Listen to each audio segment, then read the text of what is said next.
Case number 11,673 of 2023.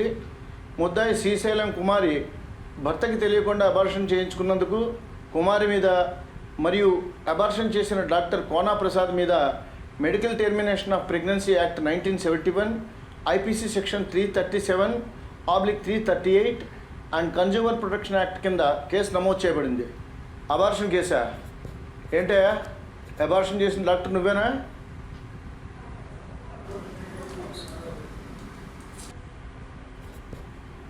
ఏంటి, పిల్లలు పుట్టట్లేదని జనం బాధపడుతుంటే పుట్టే పిల్లలకి అబార్షన్ చేసి చంపుతున్నావా? చెప్పినా ఎవరు వింటారు సార్? ఎవడు పడితే వాడితో తిరగడం, కడుపులు చేసుకుని మా దగ్గరికి రావడం. అలాగే ఒకరోజు కుమారి తన భర్తతో మా క్లినిక్ వచ్చి 4 నెలల కడుపు, ఇప్పుడే పిల్లలు కనడం మాకు ఇష్టం లేదు, అబార్షన్ చేయండి అని అడిగారు సార్. వచ్చింది ఆమె భర్తనే కదా అనుకొని ఫార్మాలిటీస్ కంప్లీట్ చేసి అబార్షన్ చేశాను సార్. ఇతనేనా ఆమె భర్త?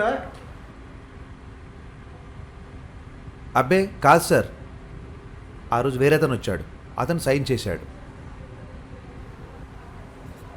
మరి నువ్వు వాళ్ళ మ్యారేజ్ సర్టిఫికేట్ అడగలేదా?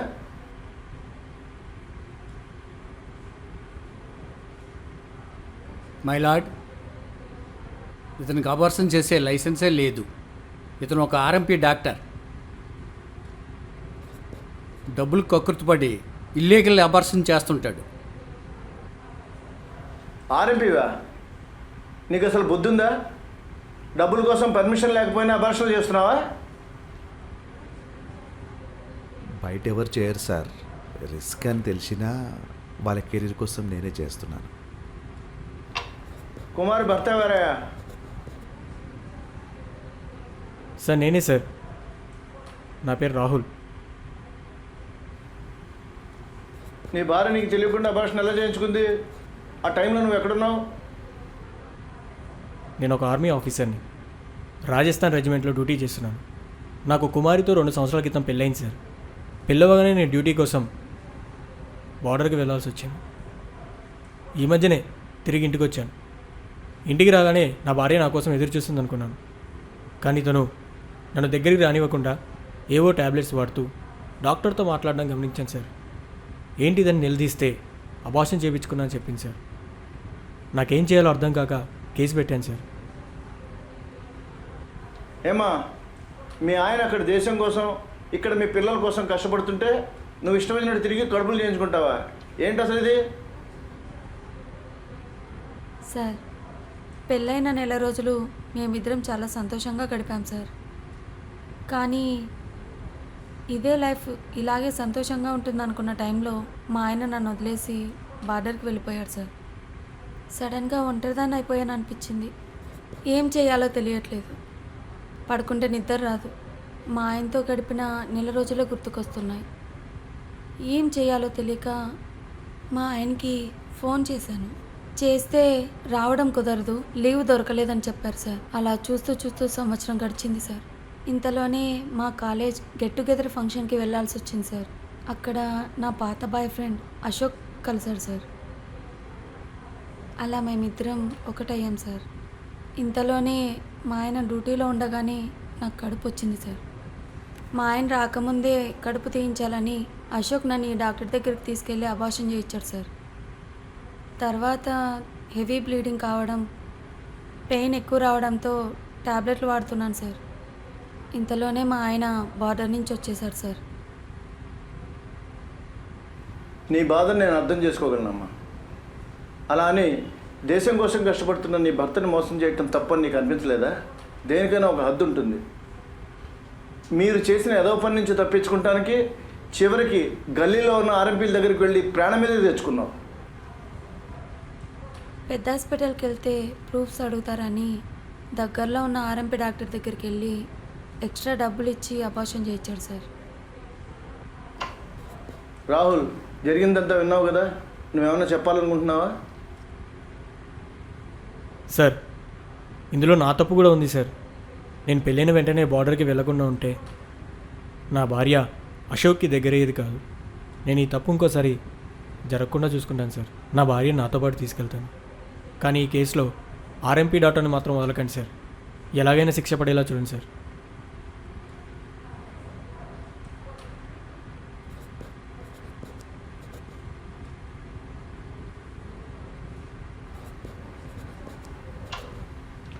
కేసును పూర్తిగా పరిశీలించిన మీదట ముద్దాయి కోనా ప్రసాద్ సర్జరీ చేయడానికి ఎటువంటి అర్హత మరియు లైసెన్స్ లేకపోయినా డబ్బుకు ఆశపడి కుమారికి ఇల్లీగల్ అబార్షన్ చేసి తన ఆరోగ్యం పాడవడానికి కారణమయ్యాడని కోర్టు నమ్ముతూ ముద్దాయికి medical termination of pregnancy act 1971, IPC section 337/338 and consumer protection act కింద 3 సంవత్సరాలు జైలు శిక్ష విధిస్తూ అతని డాక్టర్ లైసెన్స్ను రద్దు చేయవలసిందిగా మెడికల్ కౌన్సిల్ ఆఫ్ ఇండియాని ఈ కోర్టు ఆదేశిస్తుంది.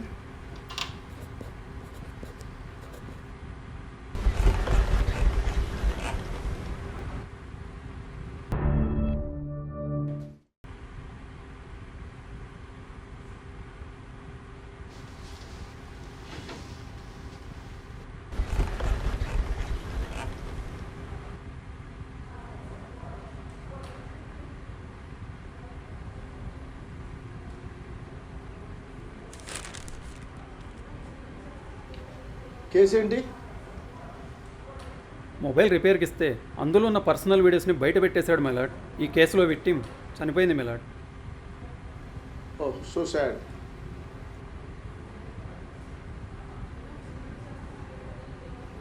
వీడైనా సెల్ పాయింట్ ఓనరు? అవును సార్. అయినా పర్సనల్ లైఫ్ రికార్డ్ చేసుకోవటం ఏమిటా? ఏం ఫెంటసీయో ఈ జనరేషన్స్కి. ఇంతకీ రికార్డ్ చేసుకున్నది ఎవరు? సార్ ఏం జరిగిందో చూసావా? పర్సనల్ లైఫ్ రికార్డ్ చేసుకుంటే నీ వల్ల ఇదంతా జరిగింది. నీకు అర్థమవుతుందా? తలదించుకోవడం కాదు, చెప్పు. సార్ అదేదో ఫ్యాంటసీలో అలా రికార్డ్ చేసుకుందామని రికార్డ్ చేసాం సార్. తర్వాత 3-4 టైమ్స్ రికార్డ్ చేసాం సార్. తర్వాత డిలీట్ చేశాం. నా ఫోన్ డిస్ప్లే పాడవడంతో ఈ సాయి షాప్లో డిస్ప్లే రిపేర్ చేద్దామని ఇచ్చాం సార్. ఎలాగో వీడియోస్ ఫొటోస్ డిలీట్ చేశాం కదా అని తను పాస్వర్డ్ అడగానే చెప్పాం సార్. తను ఫోన్ రిపేర్ చేసి ఆ డిస్ప్లే బాగు చేసి ఇచ్చాడు సార్. కానీ కొన్ని రోజుల తర్వాత మా స్నేహితుడు కాల్ చేసి, అరే నువ్వు నీ వైఫ్ పర్సనల్గా తీసుకున్న ఆ వీడియోస్ అన్నీ ఫోన్ సైట్లో కనపడుతున్నారా అని చెప్పాడు సార్. ఒక్కసారిగా ఏం చేయాలో తెలియలేదు సార్. తెలిసిన వాళ్ళందరూ ఫోన్ చేసి మీ వీడియోస్ చూసాము, ఏంటది సంసారం మొత్తం నెట్లో పెట్టుకుంటారా అని తిట్టారు సార్. అసలు మా ఆవిడని చిన్న పెద్ద అని లేకుండా అందరూ కామెంట్ చేస్తున్నారు సార్. మా ఊర్లో జనాలందరూ ఫోన్లో వీడియోస్ డౌన్లోడ్ చేసుకొని చిన్న పెద్ద అని తేడా లేకుండా ప్రతి ఒక్కరు నా కళ్ళ ముందే వీడియోస్ చూస్తున్నారు సార్. తనని అలా ఇలా అని కామెంట్ చేయడంతో తన పరువు పోయిందని భావించి ఆత్మహత్య చేసుకొని చనిపోయింది సార్. అసలు ఆ వీడియో బయటికి ఎలా వెళ్ళిందో అర్థం కావట్లేదు సార్. నా భార్య చనిపోయిందన్న బాధలో అసలు ఆ వీడియో బయటికి ఎలా వెళ్ళిందో తెలుసుకోవాలని పోలీస్ స్టేషన్కి వెళ్ళి కంప్లైంట్ చేశాను సార్. ఆ ఎస్ఐ గారికి అన్ని విషయాలు చెప్పాను సార్. మొత్తం డిలీట్ చేశానంటున్నాడు కదా, మరి ఆ డేటా మళ్ళీ ఎలా దొరికింది? సార్ అతను కంప్లైంట్ ఇవ్వగానే అతను ఫోన్ రిపేర్కి ఇచ్చిన సెల్ పాయింట్ ఓనర్ని అదుపులోకి తీసుకొని విచారించాం సార్. నిన్ను నమ్మి ఫోన్ రిపేర్ చేయమని పాస్వర్డ్తో సహా ఇస్తే ఏమిట్రా వ్యధా పనులు? అంటే సార్ అది సుబ్రహ్మణ్యం ఫోన్ రిపేర్ ఇచ్చాక డిస్ప్లే మార్చి ఫోటో చూద్దామని ఓపెన్ చేశాను సార్. వాళ్ళ వైఫ్ ఫొటోస్ కనిపించాయి. తను చాలా అందంగా ఉంది. ఇంకేమైనా ఫొటోస్ ఉన్నాయని చూస్తుంటే డిలేట్ ఫోల్డర్లో వాళ్ళు రికార్డ్ చేసుకున్న అన్ని వీడియోస్ కనిపించాయి సార్. ఖాళీ టైంలో చూద్దామని వాటిని వెంటనే కాపీ చేసుకొని సుబ్రహ్మణ్యంకి ఫోన్ ఇచ్చేశాను సార్. తర్వాత మా ఫ్రెండ్స్తో సిట్టింగ్లో ఉన్నప్పుడు సరదాగా ఆ వీడియోస్ని చూపించాను సార్. అక్కడి నుంచి నాకు తెలియకుండానే అందరికీ ఫార్వర్డ్ అయ్యాయి సార్. వాళ్ళలో ఎవరో వాటిని నెట్లో అప్లోడ్ చేశారు సార్. ఇది ఇంత పెద్ద ఇష్యూ అవుతుందని నేను అసలు అనుకోలేదు సార్. సార్ మా సైబర్ సెక్యూరిటీ టీంతో అతని ఐపీ అడ్రస్ ట్రేస్ చేసి అతన్ని పట్టుకున్నాం. అండ్ అలాగే ఆ వీడియోస్ కూడా డిలీట్ చేయించాం సార్. కాకపోతే చాలామంది పబ్లిక్ ఆ వీడియోస్ చూసి డౌన్లోడ్ కూడా చేసుకోవడంతో మేమేం చేయలేకపోయాం సార్. రిపేర్ చేయమని ఇచ్చిన ఫోన్ రిపేర్ చేయకుండా అందులో ఉన్న డేటా చూడవలసిన పని ఏమిట్రా నీకు? నీలాంటి వాళ్ళ వల్లే ఆడవాళ్ళ జీవితాలు నాశనం అవుతున్నాయి. సెల్ పాయింట్కి వెళ్ళాలన్నా మొబైల్ ఫోన్ రిపేర్ చేయించాలన్నా భయపడి చూస్తున్నారు. నీ వల్ల ఒక మనిషి ప్రాణం పోయింది. నిన్ను ఊరికనే వదిలిపెట్టను.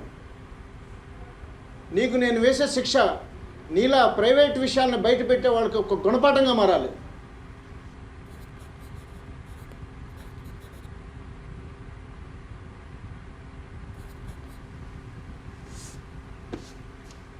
కేసును పూర్తిగా పరిశీలించిన మీదట ముద్దాయి చెక్కపల్లి సాయి సుబ్రహ్మణ్యం ప్రైవేట్ వీడియోస్ బయటకు లీక్ చేసి సుబ్రహ్మణ్యం భార్య చావుకు కారణమయ్యాడని కోర్టు నమ్ముతూ ముద్దాయికి IPC section 306 abetment of suicide, section 304A causing death by negligence కింద అండ్ ఇన్ఫర్మేషన్ టెక్నాలజీ యాక్ట్ 2000 కింద 7 సంవత్సరాల జైలు శిక్ష, 3 లక్షల జరిమానా విధించడం జరిగింది.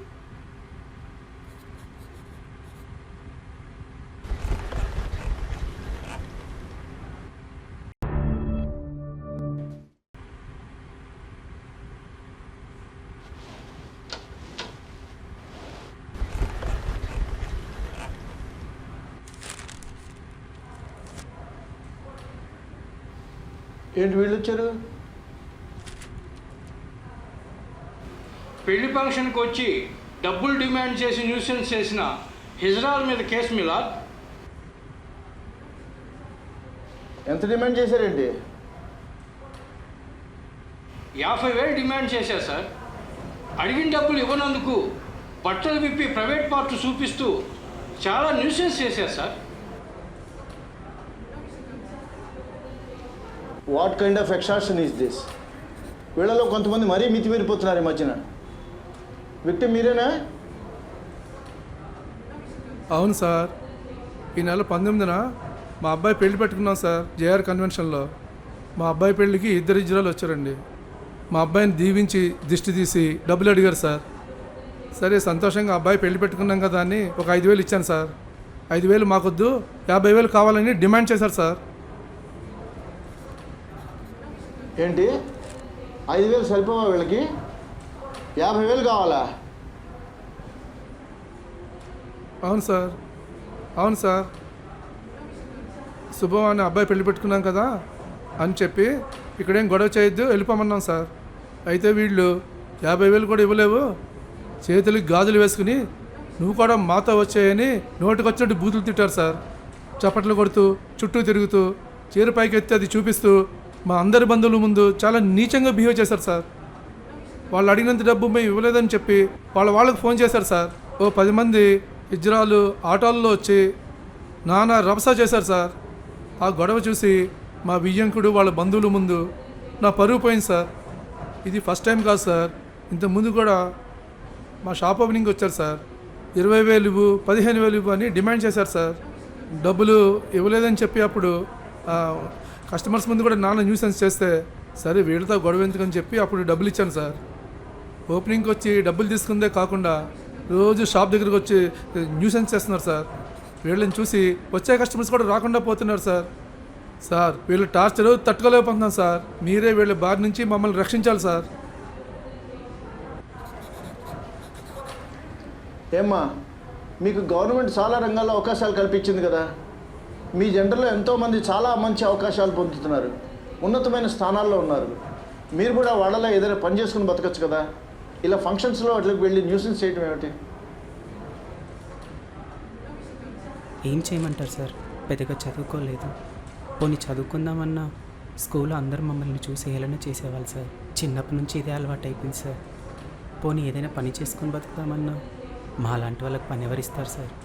ఒకవేళ పని ఇచ్చినా సరే అక్కడ ఇక్కడ టచ్ చేస్తూ అసభ్యంగా బిహేవ్ చేస్తున్నారు సార్. అందుకే ఇలా డబ్బులు వసూలు చేస్తూ బతుకుతున్నాం సార్. మరి అలా ఫంక్షన్కి వెళ్ళి పద్ధతిగా డబ్బులు ఇచ్చి తీసుకుని వెళ్ళొచ్చు కదా. ఈ న్యూసెన్స్ చేయడం ఎందుకు? ఆ కళ్యాణ మండపాన్ని బట్టి మాకు లెక్క ఉంటుంది సార్. ఆ మండపంలో పెళ్ళి అంటే అంతే తీసుకోవాలి. అది కాక ఆ ఏరియాని నేను 8 లక్షలకి పాట పాడుకున్నాను సార్. ఏంటి 8 లక్షలకు పాట పాడుకున్నావా? అవును సార్, 2 సంవత్సరాల వరకు పాడుకున్నాను. 2 సంవత్సరాలకి 8 లక్షలా?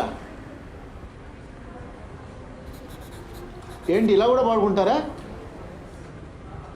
మా సంఘంలో ఇలాగనే పాడుకుంటాను సార్. ఇంకొకరు వచ్చి వసూలు చేయడానికి ఉండదు. ఆ ఏరియాలో మేము మాత్రమే వసూలు చేయడానికి ఉంటుంది.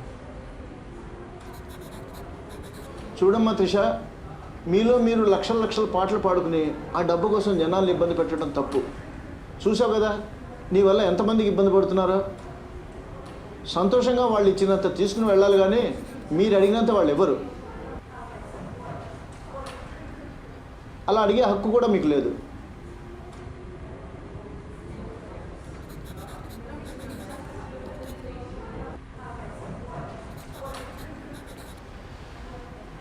కేసును పూర్తిగా పరిశీలించిన మీదట ముద్దాయిలు త్రిష, ఐశ్వర్యలు నాగిరెడ్డి గారి కొడుకు పెళ్లికి వెళ్ళి డబ్బులు ఇవ్వాల్సిందిగా వాళ్ళని ఇబ్బంది పెట్టారని ఒప్పుకోవడంతో ముద్దాయిలపై ఐపీసీ సెక్షన్ 294 అసభ్య చర్యలు మరియు పదజాలం, సెక్షన్ 384 ఎక్స్టార్షన్ కింద 3 సంవత్సరాలు జైలు శిక్ష విధించడం అయింది.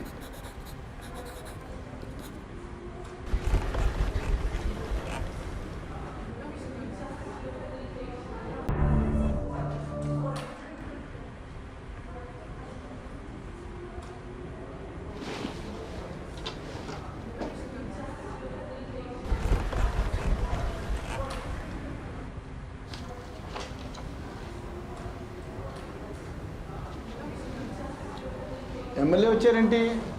కేసేంటి? మిలాడ్, ఈ రాజు ఎమ్మెల్యే గారి మీద సోషల్ మీడియాలో అసభ్యంకరంగా పోస్టులు పెట్టారు సార్.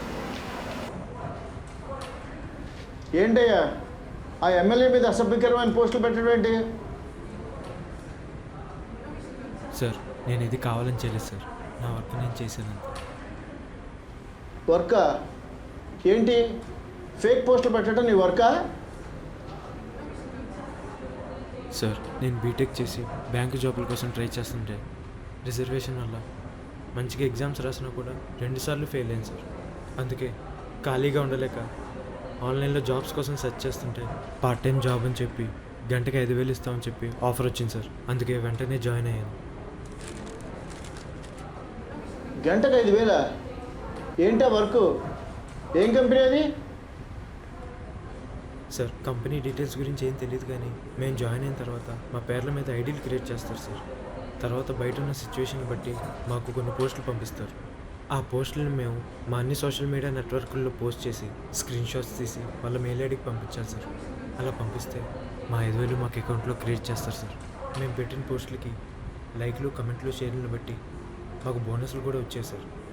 అలా ఎన్ని పోస్టులు పెడితే అన్ని డబ్బులు వచ్చాయి సార్. అలానే ఇంట్లో కూర్చొని నెలకి 1,50,000 నుంచి 2 లక్షల వరకు సంపాదించాను సార్. సడన్గా పోలీసులు వచ్చి నన్ను అరెస్ట్ చేశారు. అసలు ఈ ఎమ్మెల్యే ఎవరో కూడా నాకు తెలియదు సార్. నేను కేవలం నా ఉద్యోగం చేశాను అంతే. ఏంటి ఇది? సోషల్ మీడియాలో పోస్టులు పెడితే లక్షల రూపాయలు ఇస్తారా? ఎవరు ఇస్తారు ఏంటని ఎంక్వైరీ చేశారా? Sir, I'm SI Shashidhar. Last month MLA Chintamani గారిని కించపరుస్తూ సోషల్ మీడియాలో పోస్టులు పెడుతున్నారని ఆయన స్టేషన్కి వచ్చి కంప్లైంట్ ఇచ్చారు సార్. ఎఫ్ఐఆర్ ఫైల్ చేసి సైబర్ క్రైమ్ డిపార్ట్మెంట్తో పోస్టు పెట్టిన అతని డీటెయిల్స్ తీసుకుని ఐపీ అడ్రస్ ద్వారా రాజుని కస్టడీలో తీసుకున్నాం సార్. రాజుని విచారించగా తానే పోస్టులు చేశాడని ఒప్పుకున్నాడు సార్. నిన్ను ఎవరు పోస్ట్ చేయమన్నారని ఎంక్వైరీ చేశాం సార్. తనకి మెయిల్ త్రూ కాంటాక్ట్ అయ్యి డైలీ టాస్కులు ఇచ్చేవారని ఆ మెయిల్ ఐడి డీటెయిల్స్ అన్నీ మాకు ఇచ్చాడు సార్. ఆ మెయిల్ ఐడి డీటెయిల్స్ రాజుకి డబ్బులు పంపిన వాళ్ళ అకౌంట్స్ డీటెయిల్స్ చూస్తే అవన్నీ ఇంటర్నేషనల్ అకౌంట్స్ నుంచి క్రెడిట్ అయ్యాయని తెలిసింది సార్. అకౌంట్స్ని ట్రేస్ చేయడం కుదరలేదు, కానీ పోస్ట్ చేసింది ఇతనే కాబట్టి ప్రైమ్ అక్యూజ్ కింద రాజుని కస్టడీలో తీసుకున్నాం సార్. ఏంటయ్యా రాజు, సోషల్ మీడియాలో ఏదో పోస్ట్ చేయమన్నారు కదా అని కంటెంట్ కూడా వెరిఫై చేయకుండా పోస్ట్ చేసి వస్తావా? బీటెక్ చదివాను అంటున్నావు, నీ కామన్ సెన్స్ ఏమైందయ్యా? 5,000 ఇస్తామంటే ఏ పని పడితే ఆ పని చేస్తావా? వాడు ఎవడో కూడా నీకు తెలియదు. ఇప్పుడు నీ జీవితం నాశనం అయింది.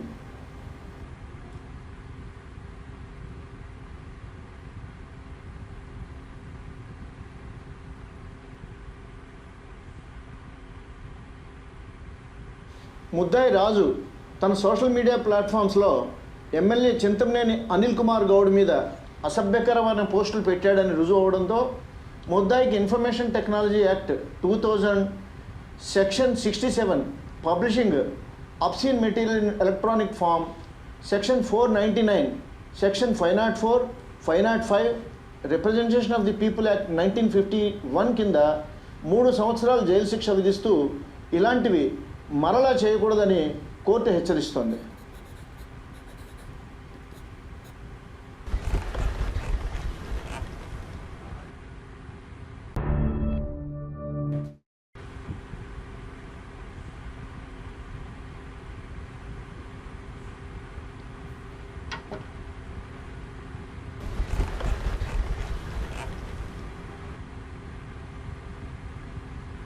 కేసు నెంబర్ 12/332 రామచంద్రపురంకి చెందిన పువ్వల సుజాత నూజివీడికి చెందిన అద్దంకి రాజుతో వెళ్ళిపోయిందంటూ సుజాత భర్త పువ్వల హరి ఇచ్చిన కంప్లైంట్ ఆధారంగా ముద్దాయి అద్దంకి రాజుపై IPC section 497 adultery, 366 abduction, 498A cruelty sections ప్రకారం కేసు నమోదైంది.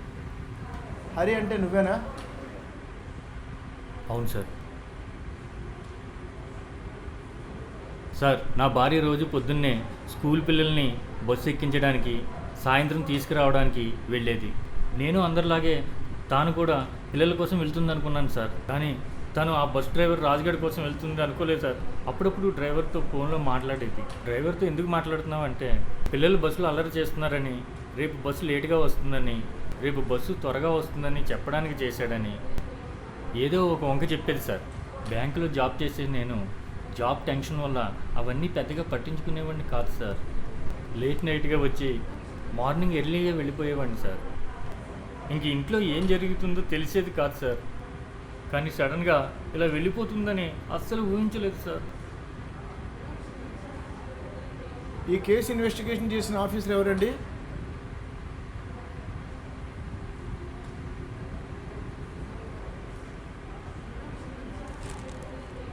చెప్పండి, వీళ్ళు ఎక్కడ దొరికారు? డీటెయిల్స్ ఏంటి?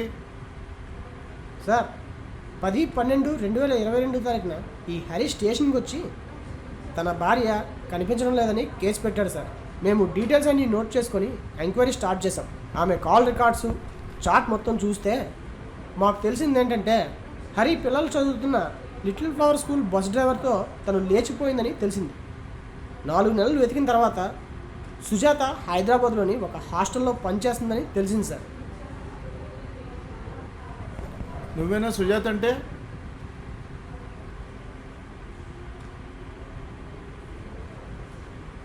సుజాత, నువ్వు చెప్పు, రాజు నీకు ఎలా పరిచయం అయ్యాడు? పిల్లల్ని స్కూల్ బస్ ఎక్కించడానికి వెళ్ళేదాన్ని సార్. అక్కడే పరిచయం అయ్యాడు. రాజు నాతో మామూలుగానే మాట్లాడేవాడు.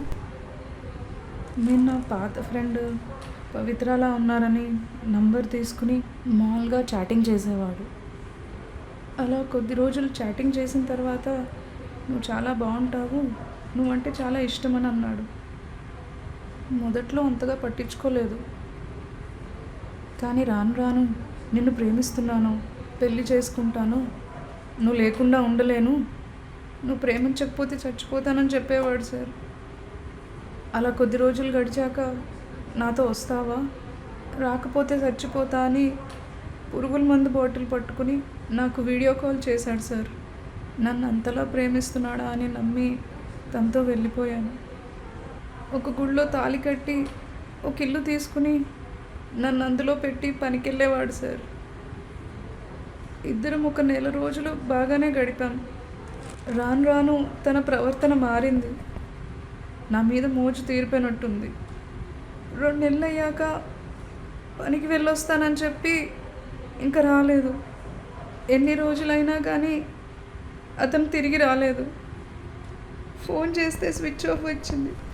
నాకు అప్పుడు అర్థమైంది, వాడుకొని వదిలేశాడని.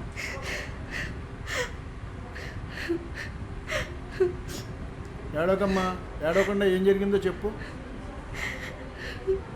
నేను చేసిన ఏదో పనికి ఊర్లో మా కుటుంబం పరువు మొత్తం పోయింది. తిరిగి ఇంటికి వెళ్ళలేక అక్కడే ఒక హాస్టల్లో పనిచేసుకుంటూ పిల్లల కోసం రోజు ఏడుస్తూ బ్రతుకుతున్నాను సార్. మరి ఆ రాజు ఎక్కడ?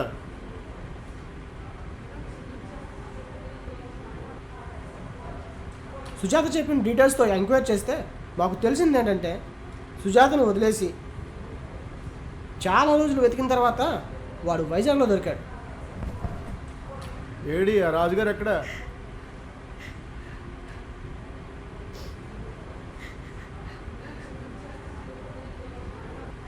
నీ వల్ల ఎన్ని జీవితాలు నాశనం అయ్యాయో చూసావా? హరి, చివరిగా నువ్వేమన్నా చెప్పాలనుకుంటున్నావా?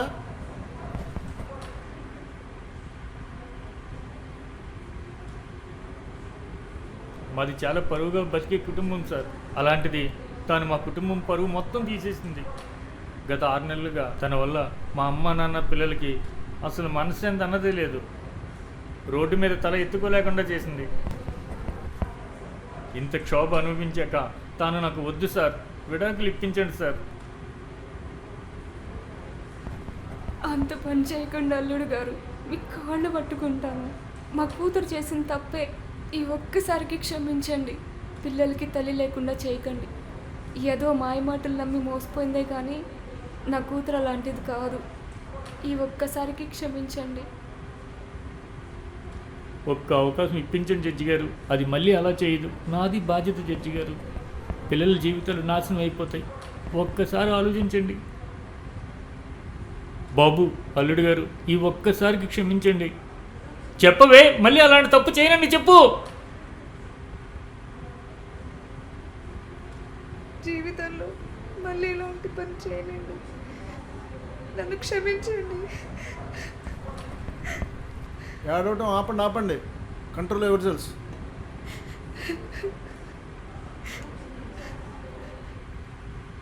హరి, చూస్తున్నావు కదా, పశ్చాత్తాపానికి మించిన పాయశ్చిత్తం మరొకటి ఉండదు. ఇంకొకసారి ఆలోచించుకో. నీ నిర్ణయం మీదే చాలా జీవితాలు ఆధారపడి ఉన్నాయి. ఒక మంచి నిర్ణయం తీసుకో. సుజాత, చూస్తున్నావు కదా, నీ ఒక్క తప్పుడు నిర్ణయంతో ఎంతమంది క్షోభ అనిపిస్తున్నారో. మాయమాటలు చెప్పే రాజు లాంటి వాళ్ళు వీధికి 4-5 ఉంటారు. పెళ్ళై పిల్లలున్న నీలాంటి గృహిణులు చాలా బాధ్యతగా ఉండాలి. మీలాంటి గృహిణుల నిర్ణయాల మీదే మీ కుటుంబాల భవిష్యత్తు ఆధారపడి ఉంటుంది. ఇకనైనా బాధ్యతతో సంసారాన్ని చక్కదిద్దుకో. ఇలాంటి చక్కని సంసారాన్ని నాశనం చేసే రాజు లాంటి వాళ్ళకి ఈ తీర్పు ఒక గుణపాఠం అవ్వాలి.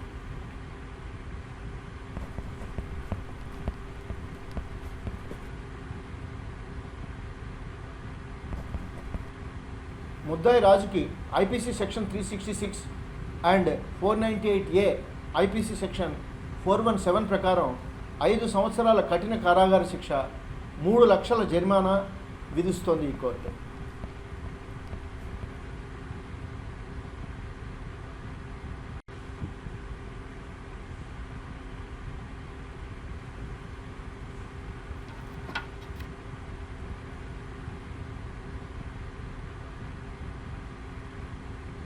Case number 5/164.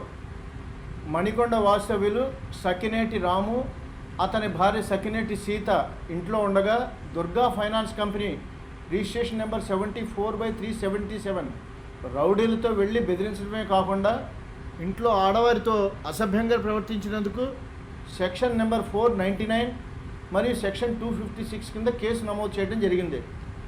ఎవరయ్యా దుర్గా ఫైనాన్స్ కంపెనీ ఏజెంట్ ఎవరు? నేనే సార్. నువ్వేనా వాళ్ళ ఇంటికి వెళ్ళి గొడవ చేసింది? గొడవ చేయలేదు సార్, కట్టమని అడిగాను. మరి వాళ్ళు గొడవ చేశారని కేసు పెట్టారు.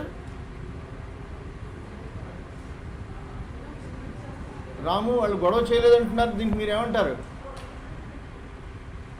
అబద్ధం సార్, ఆయన నిజంగానే గొడవ చేశారు. నన్ను కాలర్ పట్టుకుని బయటికి లాక్కొచ్చి ఇంట్లో ఆడవాళ్ళ మీద ఇష్టం వచ్చినట్టు చేతులు వేస్తూ పెద్ద పెద్ద కేకలు వేస్తూ చేతికి దొరికిన సామాన్లన్నీ విసిరేస్తూ గొడవ చేశారు సార్. అవును సార్, నాతో కూడా చాలా తప్పుగా ప్రవర్తించాడు సార్. నీ కూతుర్ని, నీ పెళ్ళాన్ని ఎవరితోనైనా పంపి డబ్బులు సంపాదించుకో అని చాలా ఘోరంగా మాట్లాడాడు సార్. ఆ గొడవ జరిగిన తర్వాత మా ఇంటి ఓనర్ ఇల్లు ఖాళీ చేయమంటే మళ్ళీ వేరే చోటికి మారిపోయాం సార్. మా ఇంటికి ఎదురుగా ఉన్న కిరాణా కొట్లో సీసీటీవీ కెమెరాలో అంతా రికార్డ్ అయి ఉంది సార్. ఏమైనా గడచొక్కా వేసుకున్నది నువ్వే కదా?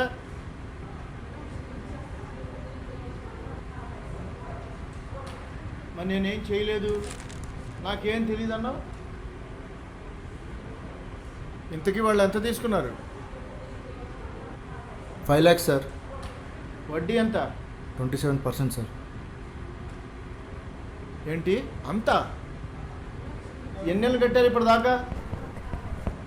15 నెలలు కట్టారు సార్. ఎన్ని నెలలు వాయిదాలు కట్టలేదు? 4 నెలలు సార్. 4 నెలల నుంచి మీరు ఎందుకు కట్టలేదు? సార్, నేను పనిచేస్తున్న కంపెనీ అనుకోకుండా మూసేశారు. 6 నెలలుగా నాకు జాబ్ లేదు. అయితే జాబ్ లేకపోయినా 2 నెలలు కట్టావు. అవును సార్, అప్పు చేసి కట్టాను. చాలా పరువుగా బతికే కుటుంబం సార్ మాది. వీళ్ళకి నేను నా పరిస్థితి అంతా చెప్పాను. కొంత టైం కావాలన్నాను. బయట అప్పు దొరక్క నా భార్య నగలు తాకట్టు పెట్టి మరీ ఇచ్చేద్దాం అనుకున్నాను. ఇంతలోనే ఇంటి మీదకి దౌర్జన్యంగా వచ్చి దాడి చేశారు సార్. వీళ్ళ దగ్గర లోన్ తీసుకున్న దగ్గర నుంచి మాకు మనశ్శాంతే లేదు సార్. నాకులాగా ఇంకెవరు ఈ బాధపడద్దని నేను ఈ కేసు పెట్టాను. నాలా ఇలా లోన్ ఏజెంట్లు బాధలు పడే వాళ్ళకి మీ తీర్పు ఒక ధైర్యాన్ని ఇవ్వాలి సార్.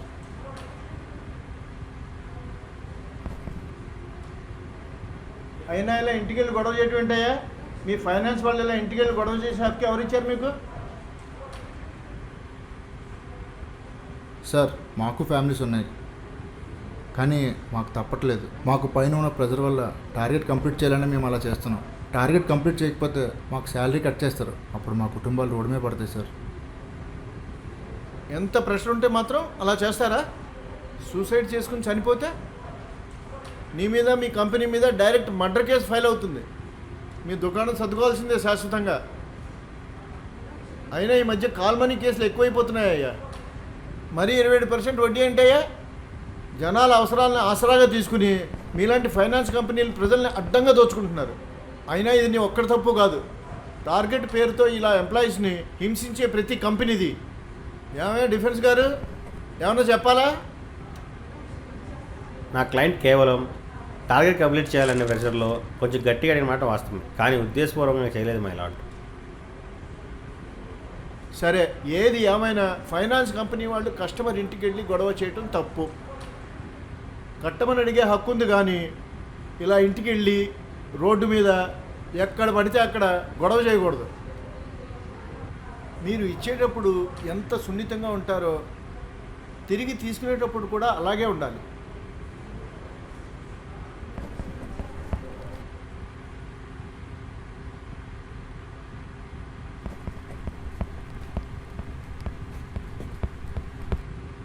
ఇప్పుడు రాము వాళ్ళ కేసు విషయానికి వస్తే, రాము వాళ్ళ ఇంటికి ఈ ఏజెంట్ వెళ్ళి గొడవ చేయడంతో పాటు ఇంట్లో ఆడవాళ్ళని ఇబ్బంది పెట్టారని కోర్టు నమ్ముతుంది.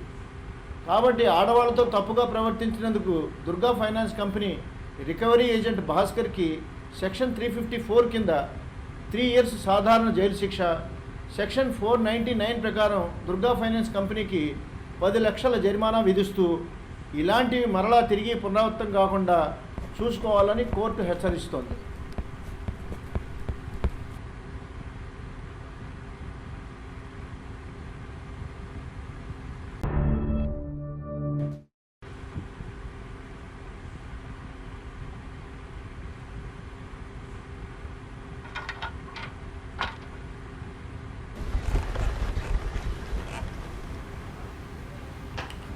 రాయపాడు గ్రామానికి చెందిన తుమ్మల అనూష అనే 26 సంవత్సరాల యువతి సంసారానికి పనికిరాని వ్యక్తిని తనకిచ్చి పెళ్లి చేసి తన జీవితం నాశనం చేశారని తన భర్త ప్రసాద్ మరియు వాళ్ళ అమ్మా నాన్నల మీద రాయపాడు పోలీస్ స్టేషన్లో section 498A and section 12 of domestic violence act 2005 కింద కేసు నమోదు చేసింది.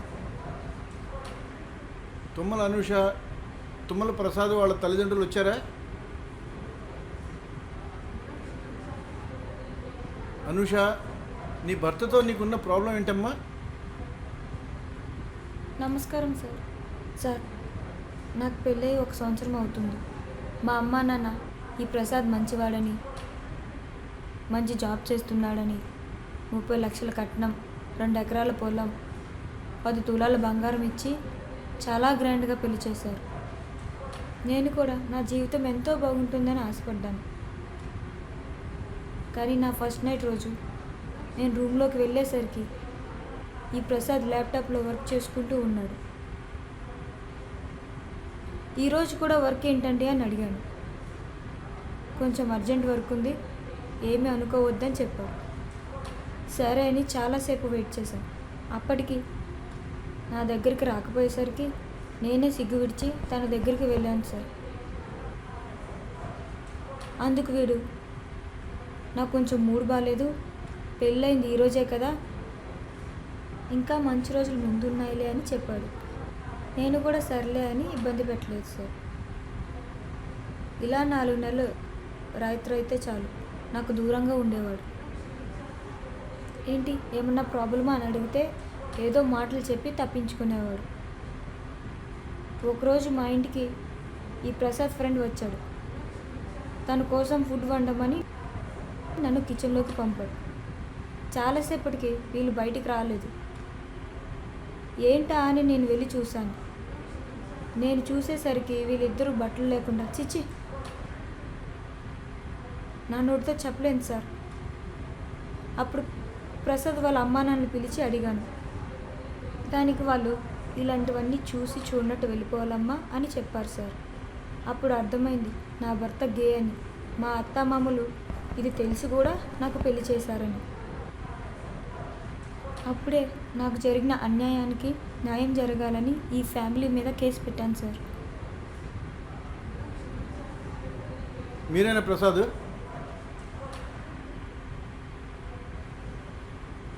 మీ భార్య చెప్పింది విన్నావు కదా, దానికి ఏం చెప్తావు? సార్ ఆ అమ్మాయి చెప్పేదంత అబద్ధం సార్. అంటే ఒక ఆడపిల్ల ఇంతమందిలో సిగ్గు విడిచి అబద్ధం చెప్తుందా?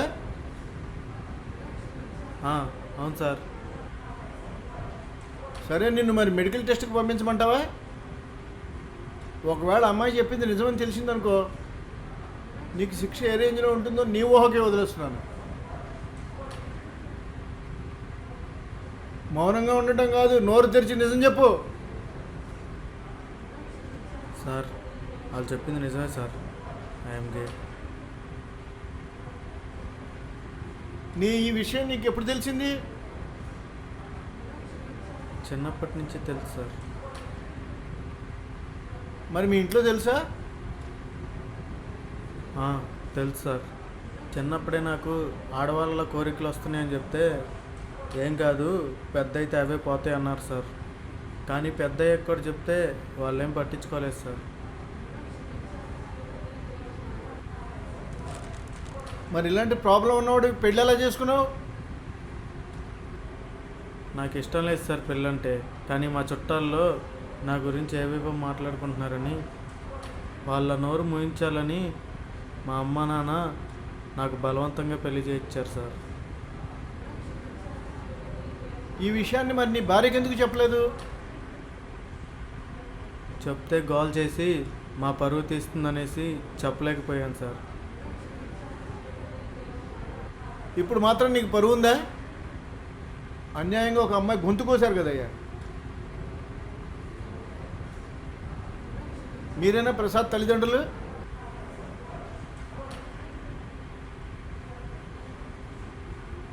మీ వాడు గే అని మీకు ముందే చెప్పాడా?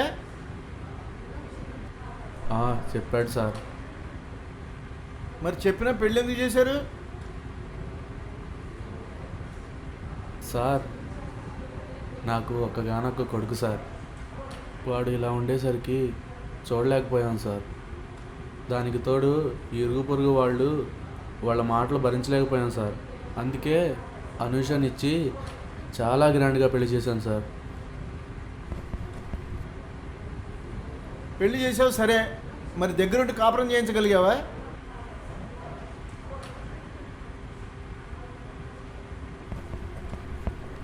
మీ పరువు కోసం ఒక ఆడపిల్ల జీవితం నాశనం చేశారు కదయ్యా.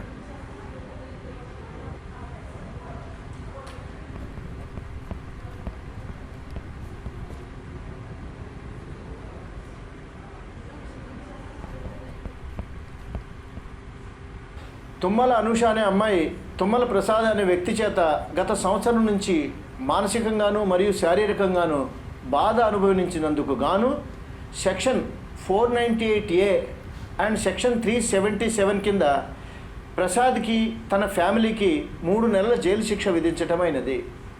అలాగే అండర్ హిందూ మ్యారేజ్ యాక్ట్ 1955 ప్రకారం అనూషకు ప్రసాద్ నుండి డైవర్స్ మంజూరు చేయటం జరిగింది.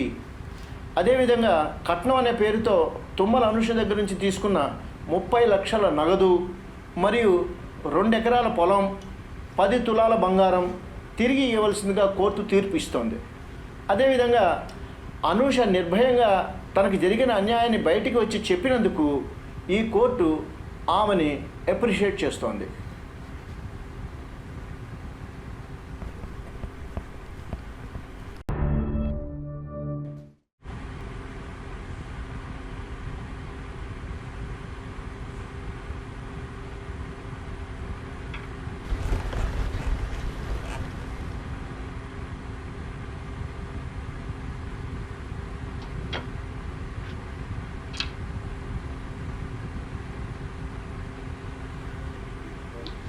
Case number 26,521 of 2022. ముద్దాయి రెల్లి వినోద్ అత్యంత కిరాతకంగా వేమూరి డేవిడ్ని, అతని భార్య సంధ్యని మరియు వాళ్ళ 2 పిల్లల్ని దారుణంగా తుపాకీతో కాల్చి చంపాడని అతని మీద ఐపీసీ సెక్షన్ 302 కింద కేసు నమోదు చేయబడింది. ఎస్ మిలాడ్, డేవిడ్ వాళ్ళ ఫాదర్ ఈయనే. మీ పేరేమిటండి? నా పేరు యేసుదాస్ అండి. నేను మా అబ్బాయి డేవిడ్, మా కోడలు సంధ్య ఒకే ఇంట్లో ఉంటున్నాం సార్. వాళ్ళిద్దరికీ పెళ్ళై 6 సంవత్సరాలు అయింది. 2 పిల్లలు కూడా ఉన్నారు సార్. మీ అబ్బాయిని హత్య చేసిన వినోద్కి మీకు పరిచయం ఉందా? పరిచయం లేదు సార్. కాకపోతే మా అబ్బాయి డేవిడ్, మేము ఈ వినోద్ మీద ఓసారి పోలీస్ స్టేషన్లో కంప్లైంట్ ఇచ్చాం. ఎందుకు కంప్లైంట్ ఇచ్చారు? ఏం జరిగింది అసలు? అంటే సార్, మా అబ్బాయి డేవిడ్ గవర్నమెంట్ స్కూల్ టీచర్గా పనిచేస్తున్నాడు. ఒకరోజు స్కూల్ నుండి త్వరగా ఇంటికి వచ్చాడు. అప్పుడు ఇంట్లో మా కోడలు సంధ్యతో పాటు ఈ వినోద్ని బెడ్రూమ్లో చూడకూడని స్థితిలో చూశాడు. మా వాడిని చూడగానే వినోద్ పారిపోయాడు సార్. సంధ్యని గట్టిగా నిలదీస్తే వినోద్ ఒక రౌడీ షీటర్ అని, తనతో పడుకోకపోతే మన ఫ్యామిలీ అందరినీ చంపుతారని బెదిరించాడని, ఇంకేం చేయాలో తెలియక తనతో పడుకున్నానని ఏడుస్తూ చెప్పింది సార్. వెంటనే మా అబ్బాయి డేవిడ్ సంధ్యను పోలీస్ స్టేషన్కి తీసుకెళ్ళి వినోద్ మీద rape case, SC/ST atrocity case file చేశాడు. తరువాత వినోద్ని పోలీసులు అరెస్ట్ చేశారు సార్. ఇప్పుడు బయటకు వచ్చి ఇలా మా వాళ్ళందరినీ చంపేశాడు సార్. మీరే ఎలాగైనా మా వాళ్ళ చావులకి న్యాయం చేయాలి సార్.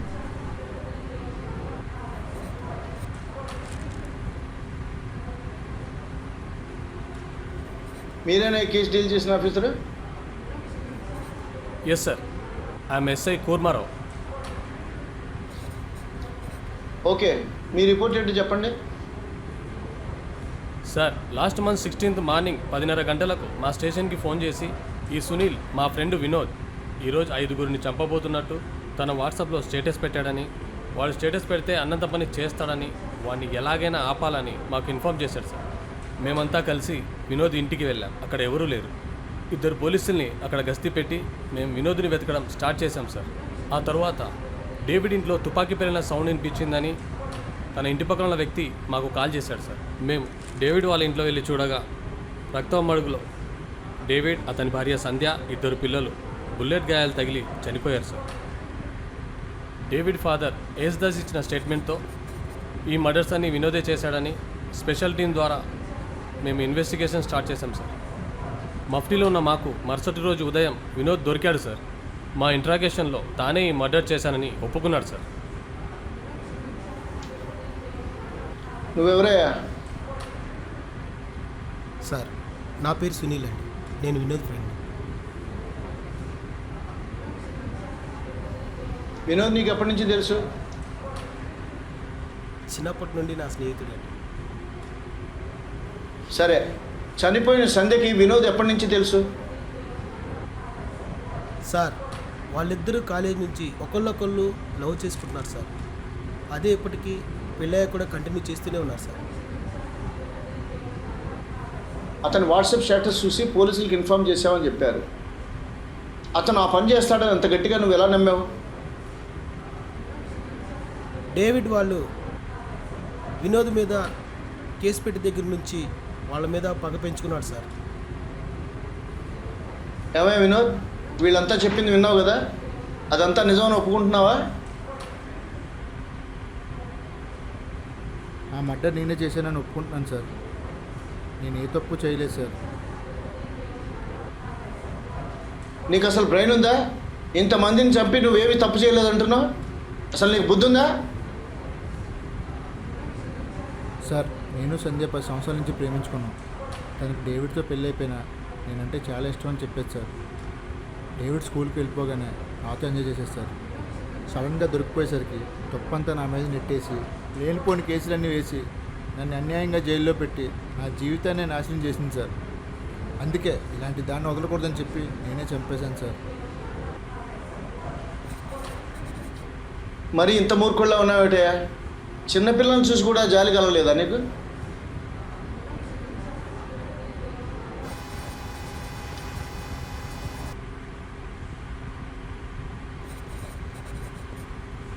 ముద్దాయి రెల్లి వినోద్ కావాలనే కక్ష కట్టి డేవిడ్, సంధ్య వాళ్ళిద్దరి పిల్లల్ని అత్యంత కిరాతకంగా తుపాకీతో కాల్చి చంపాడని ఈ కోర్టు నమ్ముతూ ముద్దాయికి పాత బెయిల్ని రద్దు చేస్తూ ఐపీసీ సెక్షన్ 302 హత్య మరియు 120B కుట్ర కింద ఈ కోర్టు జీవిత ఖైదు విధిస్తుంది.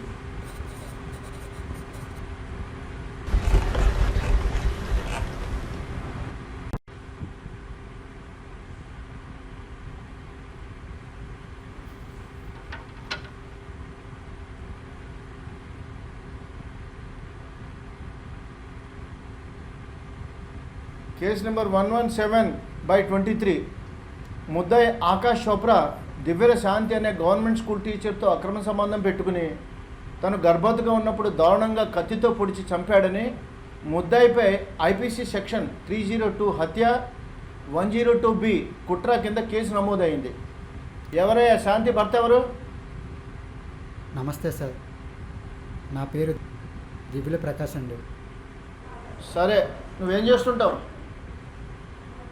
నేను మూలపాడు గవర్నమెంట్ స్కూల్లో మ్యాథ్స్ టీచర్గా పనిచేస్తున్నాను సార్. సరే, నీకు శాంతికి పెళ్ళి ఎంతకాలం అయింది? 8 years అయింది సార్.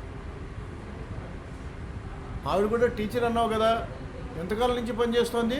ఎక్కడ పనిచేస్తోంది? బీఎడ్ చేసి ఇంట్లో ఖాళీగా ఉండడం ఎందుకని నేనే మా స్కూల్లో కాంట్రాక్ట్ బేసిక్ కింద టీచర్ జాబ్ ఇప్పించాను సార్. సరే, మీ ఆవిడకి ఆకాష్కి మధ్య ఎఫ్ఐఆర్ ఉందని నీకు తెలుసా? తెలీదు సార్. ఆకాష్ డైలీ మా ఇంటికి ట్యూషన్కి వచ్చేవాడు, బాగానే చదివేవాడు, నాతో కూడా బాగానే ఉండేవాడు. ఆకాష్ మా ఆవిడతో క్లోజ్గా ఉంటున్నాడని ఇరుగు పొరుగు వాళ్ళు అప్పుడప్పుడు చెప్పేవారు సార్. కానీ నేను అది నమ్మలేదు. అది టీచర్ స్టూడెంట్ రిలేషన్లో చూసానే కానీ వేరేలా చూడలేదు. శాంతి కూడా నా దగ్గర ఇప్పుడు అలా బిహేవ్ చేయలేదు సార్. నన్ను బాగానే చూసుకునేది. పిల్లలు లేరని బాధ తప్ప మేము బాగానే ఉండేవాళ్ళం. ఒకరోజు సడన్గా శాంతి ప్రెగ్నెంట్ అయిందని చెప్పింది. 8 ఏళ్ళ తర్వాత నాకు పిల్లలు పడుతున్నారని చాలా హ్యాపీగా ఫీల్ అయ్యి ఫ్రెండ్స్ పార్టీ కూడా ఇచ్చాను సార్. కానీ అది ఆకాశ వల్ల వచ్చిన ప్రెగ్నెన్సీ అని నాకు తెలియదు సార్. సరే సరే, కేసు డీల్ చేసిన ఆఫీసర్ ఎవరయ్యా? Sir, I'm SA Pratap sir. సరే, ఏం తెలిసిందయ్యా ఇన్వెస్టిగేషన్లో? సార్, 20వ తేదీ 10వ నెల 2023 గాంధీనగర్లో ఒక మర్డర్ జరిగినట్టు మాకు తెలిసింది సార్. తెలియగానే నేను నా టీంతో అక్కడికి వెళ్ళి క్రైమ్ స్పాట్ని చెక్ చేయగా బెడ్రూమ్లో రక్తపు మడుగులో శాంతి పడి ఉంది సార్. తన కడుపు కోసినట్టు ఉండి ఆ పిండం బయటకు వచ్చినట్టుగా ఉండి ఆ రక్తపు మడుగులో తన దారుణమైన స్థితిలో చనిపోయింది సార్. ఆ క్రైమ్ స్పాట్కి వెళ్ళి మేము సెర్చ్ చేస్తే మాకు ఏ క్లూస్ దొరకలేదు సార్. ఆ ఏరియాలో ఉండే సీసీటీవీ ఫుటేజ్ మేము చెక్ చేయగా ఎవరో ఆ ఇంటి గోడ నుండి దూకి వెళ్ళిపోయినట్టు ఒక రెడ్ టీషర్ట్ వేసుకున్నట్టు మాకు తెలిసింది సార్. ఆ లోగో డిజైన్ పట్టుకొని ఈకామర్స్ సైట్లో సెర్చ్ చేయగా ఆకాష్ అనే ఒక వ్యక్తి ఆ ఏరియాలో ఒక టీషర్ట్ పర్చేజ్ చేసినట్టు మాకు తెలిసింది సార్. వెంటనే తను తీసుకువచ్చి మా కస్టడీలో తను ఎంక్వైరీ చేయగా తెలిసింది ఏంటంటే మొదట తను తడబడిన నిజం ఒప్పుకున్నాడు సార్. చివరికి తనకి శాంతికి ఫిజికల్ రిలేషన్షిప్ ఉందని, తను పెళ్లి చేసుకోమని బ్లాక్మెయిల్ చేసిందని, అది తట్టుకోలేకే తను ఒంటరిగా ఉన్నప్పుడు ఇంటికి వెళ్ళి తను మర్డర్ చేసినట్టు ఒప్పుకున్నాడు సార్. వాళ్ళిద్దరి మధ్య మాట్లాడుకున్న కాల్ రికార్డింగ్స్, వాళ్ళిద్దరూ చేసుకున్న చాటింగ్స్ అవన్నీ ఇందులో ఉన్నాయి సార్. ఆల్రెడీ సబ్మిట్ చేశాను, చూడండి సార్. నువ్వేనా బాబు ఆకాష్ చోప్రా అంటే? అవును సార్, నేనే. నీ వయసు ఎంత? నువ్వేం చదువుతున్నావు? నాకు 17 ఇయర్స్ సార్. నేను ఇంటర్ ఫస్ట్ ఇయర్ చదువుతున్నాను. చనిపోయిన శాంతి నీకు ఎలా తెలుసు? ఎంతకాలంగా తెలుసు? శాంతి టీచర్ నాకు 2 ఇయర్స్గా తెలుసు సార్.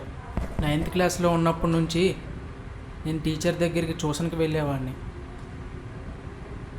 నీకు ఆ టీచర్తో రిలేషన్షిప్ ఏంట్రా? మేమిద్దరం లవ్ చేసుకున్నాం సార్. టీచర్తో నీకు లవ్ ఏంట్రా? సార్, నాకు స్కూల్ డేస్ నుంచి శాంతి టీచర్ అంటే చాలా ఇష్టం. టీచర్ కూడా నాతో బాగా మాట్లాడేది. నాకు మార్కులు బాగా వచ్చినప్పుడు బుగ్గగిల్లుతూ హగ్ చేసుకుంటూ బాగా మెచ్చుకునేది. ఒకరోజు నా బర్త్డేకి కేక్ తీసుకెళ్ళిస్తే బుగ్గ మీద ముద్దు పెట్టి విష్ చేసి, డ్రెస్ చాలా బాగుంది, ఐ లైక్ యూ అని విష్ చేసింది సార్. అప్పటి నుంచి నాకు అలా టీచర్ మీద ఫీలింగ్స్ స్టార్ట్ అయ్యాయి. నేను బాగా చదువుతానని టీచర్ కూడా నాతో తాకుతూ క్లోజ్గా మాట్లాడేది. అప్పుడు నా ఫ్రెండ్స్ అందరూ టీచర్ నాకు పడిపోయిందని చెప్పేవాళ్ళు. టీచర్ నన్ను ఒక్కనే అలా తాకుతూ మాట్లాడేసరికి నేనంటే ఇంట్రెస్ట్ ఉందనేసి అనుకొని ఒకరోజు ఇంటికి వెళ్ళి ఫ్లేవర్, డైరీ మిల్క్ చాక్లెట్ ఇచ్చి ప్రపోజ్ చేశాను. టీచర్ నవ్వుతూ పువ్వు తీసుకొని చాక్లెట్ నా నోట్లో పెట్టింది. తర్వాత నన్ను ఒక్కనే ట్యూషన్కి రమ్మంది. నేను వెళ్ళాను. అలా మా ఇద్దరు రిలేషన్షిప్ స్టార్ట్ అయింది సార్. సరే, ఆవిడ నువ్వే చంపాను ఒప్పుకుంటున్నావా?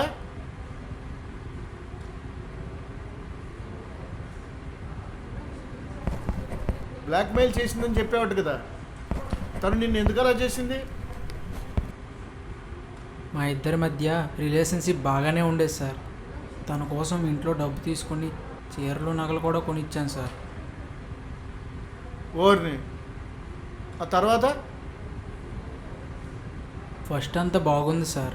ఆ తర్వాత నేను ఇంటర్ జాయిన్ అయ్యాక కాలేజీలో ఒక అమ్మాయి పరిచయం అయింది సార్. ఆ తర్వాత నేను టీచర్తో మాట్లాడడం తగ్గించేశాను. డైలీ ఫోన్ చేసి టార్చర్ పెట్టేది సార్, తన దగ్గరికి ఎందుకు రావడం లేదని. ఆ తర్వాత నేను నా గర్ల్ ఫ్రెండ్ బైక్ పైన తిరగడం టీచర్ చూసింది సార్. అప్పుడు నాకు ఫోన్ చేసి తను ప్రెగ్నెంట్ అని, అది నా వల్లే జరిగిందని, తన దగ్గరికి ఎప్పటికీ రాకపోతే నేను ట్యూషన్కి వచ్చిన రోజు ఇంట్లో ఎవరు లేని సమయంలో కూల్ డ్రింక్లో మత్తు ట్యాబ్లెట్లు ఇచ్చి తనను రేప్ చేశానని కేసు పెడతానని నన్ను బ్లాక్మెయిల్ చేయడం స్టార్ట్ చేసింది సార్. తర్వాత ఎలాగైనా తనను వదిలించుకోవాలని డిసైడ్ అయ్యి చంపేయాలని నిర్ణయించుకున్నాను సార్. ఒక కత్తి తీసుకొని నా దగ్గర పెట్టుకొని టీచర్ ఇంటికి వెళ్దాం అనుకుంటే అక్కడ వాళ్ళ అమ్మ కూడా ఉందని తెలిసి ఆగిపోయాను సార్. తర్వాత టీచర్ ఒకరోజు ఫోన్ చేసి మా అమ్మ బయటికి వెళ్ళింది, నువ్వు రా అని చెప్పగానే ఛాన్స్ దొరికింది కదా అని కత్తితో తన ఇంటికి వెళ్ళాను. వెళ్ళగానే టీచర్ నా మీద పడిపోయి ముద్దులు పెట్టడం స్టార్ట్ చేసింది. నేను వెంటనే తెచ్చుకున్న కత్తితో టీచర్ పొట్టలో 4-5 సార్లు పొడిచి ఆ కత్తి తీసుకొని వెనక్గోడ దూకి పారిపోయాను సార్. టీచర్ నా మీద కేసు వేస్తే కెరియర్ నాశనం అయిపోతుందేమో అనే టెన్షన్లో తొందరపడి అలా చేశాను సార్. కావాలని చేయలేదు సార్. ఇప్పుడు నీ కెరీర్ ఏమైనా బాగుందా? ఇంక జైల్లోనే నీ కెరీర్ అంతా.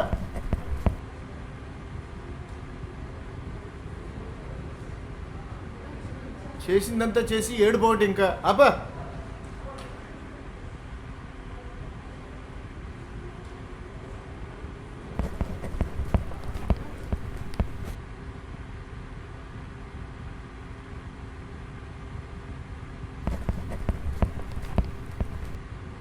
కేసును పూర్తిగా పరిశీలించిన తర్వాత ముద్దాయి ఆకాష్ చోప్రా కావాలనే దివ్యల శాంతిని దారుణంగా పొడిచి చంపాడని ఈ కోర్టు నమ్ముతూ, ముద్దాయి ఆకాష్ ఇంకా మైనర్ కావడంతో అతనికి juvenile justice care and protection of children act 2015 ప్రకారం 3 సంవత్సరాలు జువెనైల్ హోమ్లో ఉంచాలని కోర్టు ఆదేశిస్తోంది.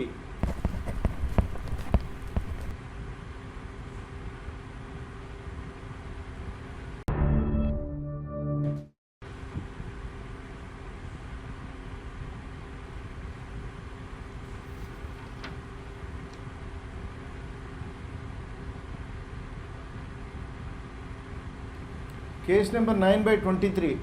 ముద్దాయి గంగుల అశోక్ తన మరదలు పరిమి సౌమ్య అనే అమ్మాయిని అబద్ధపు మాటలు చెప్పి తీసుకుపోయి తన చావుకు కారణమయ్యాడని ఐపీసీ సెక్షన్ 362 మరియు సెక్షన్ 302, 420, 120B కింద కేసు నమోదు చేయబడింది.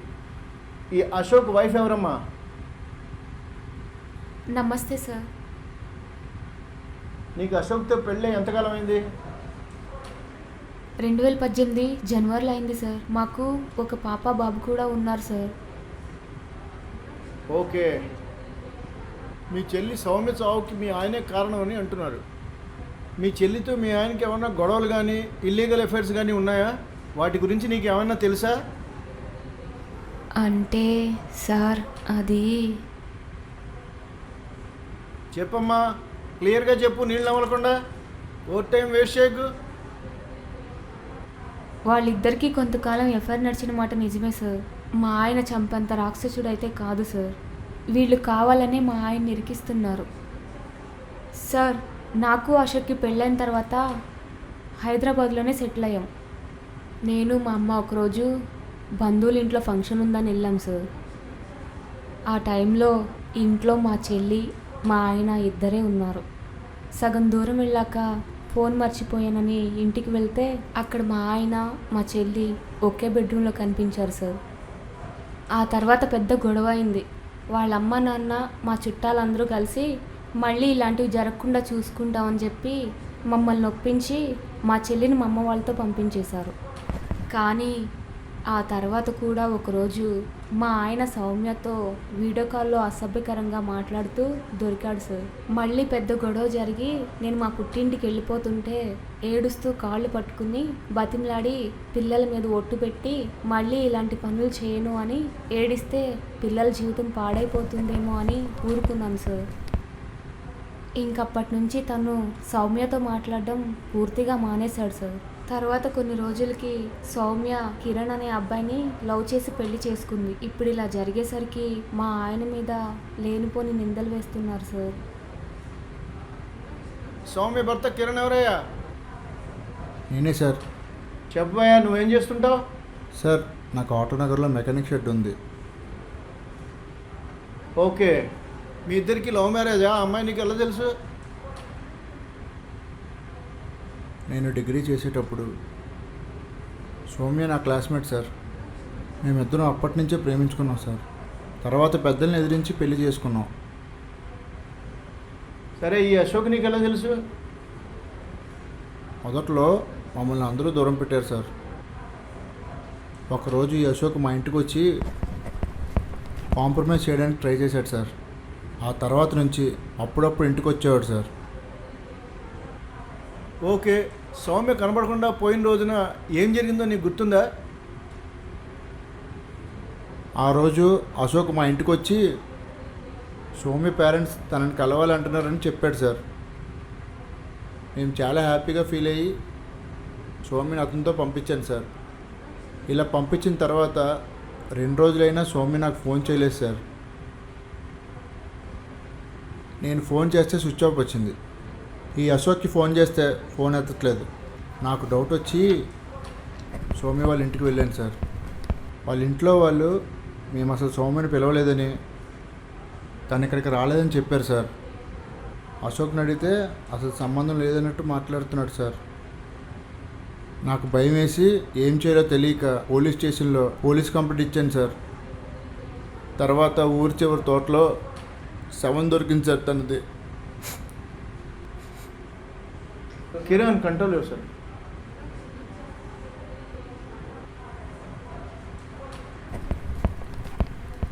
ఈ కేసు ఇన్వెస్టిగేషన్ ఆఫీస్ ఎవరయ్యా?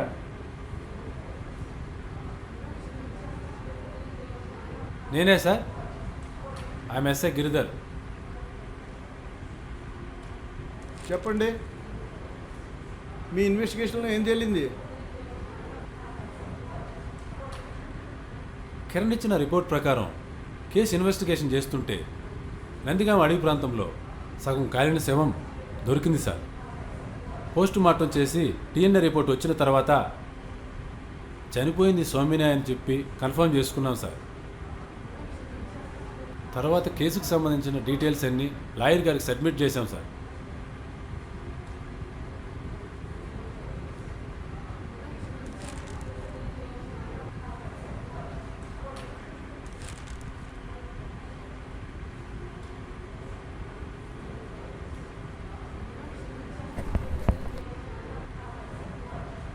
ఏంటయ్యా ఏంటిది? ఇక్కడ క్లియర్గా నీ సెల్ ఫోన్ లొకేషను, నీ ఫింగర్ ప్రింట్స్, హైవేలో మీరిద్దరూ వెళ్ళిన సీసీటీవీలో ఫుటేజీ అన్నీ ఉన్నాయి. ఎందుకు అమ్మాయిని అంత దారుణంగా చంపావు? సార్, సౌమ్య నేను లవ్ చేసుకున్నాం సార్. తన పేరెంట్స్ నా వైఫ్ మమ్మల్ని విడదీశారు సార్. తర్వాత తను ఇంకొకరిని లవ్ చేసి పెళ్లి చేసుకుని వెళ్ళిపోయింది సార్. నేను అది తట్టుకోలేకపోయాను సార్. అందుకే చిన్నగా మళ్ళీ వాళ్ళతో పరిచయం పెంచుకున్నాను. తర్వాత సౌమ్య నాతో వచ్చేయమని కాళ్ళు పట్టుకుని బతిమాలాను సార్. ఎంత చెప్పినా నా మాట వినలేదు. ఇంకెప్పుడు నన్ను డిస్టర్బ్ చేయొద్దని నన్ను బ్లాక్లో పెట్టేసింది. అంతలా ప్రేమించిన నన్ను మోసం చేసేసరికి తట్టుకోలేకపోయాను సార్. ఆ కోపంతో ఇంట్లో వాళ్ళు రమ్మన్నారని తీసుకెళ్ళి కర్రతో తల మీద కొట్టి తెచ్చుకున్న పెట్రోల్తో కాల్చి చంపేశాను సార్. ఏంటి నువ్వు అసలు మనిషివేనా? ఆ అమ్మాయి నిన్ను ఏం మోసం చేసిందిరా?